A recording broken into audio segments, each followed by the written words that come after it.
আকাশের ঠিকানায় চিঠি লিখো, ভালো আছি ভালো থেকো। আকাশের ঠিকানায় চিঠি লিখো, দিও তোমার মালা খানি বাউলের মনঠারে, আমার ভিতর বাহিরে অন্তরে অন্তরে আছো তুমি হৃদয় জুড়ে।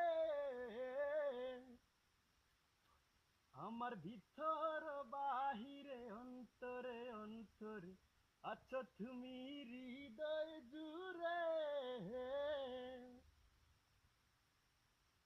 হ্যালো গাইস, সবাই কেমন আছেন? আশা করি অনেক অনেক ভালো আছেন। তো দেখেন, আমরা পাহাড়ে এসেছি, এখন পাহাড়ি ফল খাবো।